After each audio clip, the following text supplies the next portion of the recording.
Mes camarades, bonjour. Comme il est de coutume, je vous apporte le salut fraternel des cheminots du Paris-la-Chapelle. Mandatés par mes camarades en Assemblée générale, nous voterons pour le rapport d'activité et financier. Mes camarades, en 2019, une puissante grève a traversé la classe ouvrière pour stopper le capital du système de retraite des cheminots avec les camarades de la RATP ont été le fer de lance. Fiers de nos statuts, de nos valeurs, cette grève basée sur une seule chose, les revendications. C'est par la revendication claire du retrait de la réforme que nous avons pu être l'outil à la mobilisation que clamaient les cheminots. C'est par la revendication que nous avons pu, comme l'a rappelé le camarade Yves, être le point de mobilisation au niveau confédéral dès la CCN de 2019. C'est par la revendication que nous avons pu traverser, que nous avons eu à tergiverser sur le piège de la trêve des confiseurs, que se sont empressés de défendre à l'époque tout l'état de syndicats dont la seule force est d'avoir le stylo qui signe tout seul. C'est par la revendication que nous avons tenu la grève en décembre à février, 3 mois de grève, mes camarades, et s'il aurait fallu, nous aurions continué. La seule revendication, c'était le retrait. Il est de deux choses que l'on ne dit pas assez. Tout d'abord, que si la grève aurait été générale, elle aurait été sans doute bien plus courte. Et mes camarades, cette grève, malgré sa queue de poisson avec le Covid, a été une victoire. Nous ne sommes pas sur un système de points aujourd'hui. Et c'est important de le rappeler, car demain, le gouvernement et le capital vont revenir à la charge, comme annoncé, et s'il le faut d'ores et déjà, se préparer à une riposte. Car c'est par la grève et la mobilisation de notre classe que nous ferons reculer ce gouvernement sur ses réformes, et dans la grève et la mobilisation que nous créerons aussi une situation encore plus favorable pour développer notre syndicat et organiser la classe ouvrière dans son combat face au patron.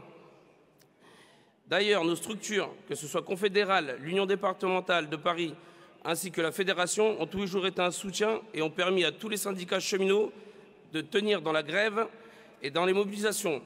Et je voulais les remercier ici à la tribune. Aujourd'hui, nous subissons des attaques massives comme les autres secteurs. Depuis la scélérate du pacte ferroviaire, il y a eu seulement plus d'embauches au statut, mais à la SNCF, qu'il y avait avant au statut EDEPIC, est devenu un agrégat de sociétés anonymes, et si elles sont pour le moment encore majoritaires, la propriété d'État, la direction de ces sociétés ont décidé de se comporter comme les plus pourris des patrons. Depuis 9 ans, notre grille des salaires est gelée. L'année dernière, au NAO, la direction nous a proposé que des primes, en soumettant d'ailleurs à la signature obligatoire.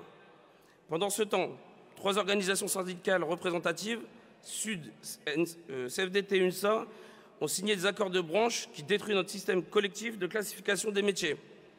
Cet accord doit être décliné dans l'entreprise prioritairement par la négociation ou à défaut de manière unilatérale par l'employeur, donc par l'employeur.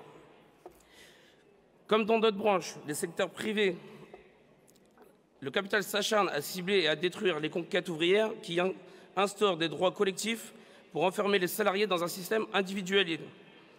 Le salaire et les augmentations salariales négociées en individuel, la classification et la formation négociées en individuel, le parcours professionnel négocié en individuel, etc.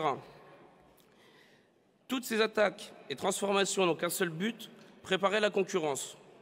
Une concurrence qui sera majoritairement faite par la SNCF elle-même, par l'intermédiaire de ses filiales, qui n'ont donc d'un moyen de faire du dumping social déguisé au sein de la branche. Socialiser les pertes, privatiser les profits, les camarades des services publics connaissent bien la méthode.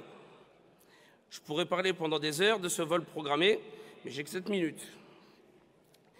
Les cheminots du syndicat de Paris-la-Chapelle tiennent à apporter leur soutien à la candidature de notre camarade Philippe Herbeck à la CE confédérale, un camarade qui, lors de notre dernier congrès, a été élu à l'unanimité secrétaire général de notre fédération, car tous les syndicats FO connaissent sa valeur, son engagement et son intégrité.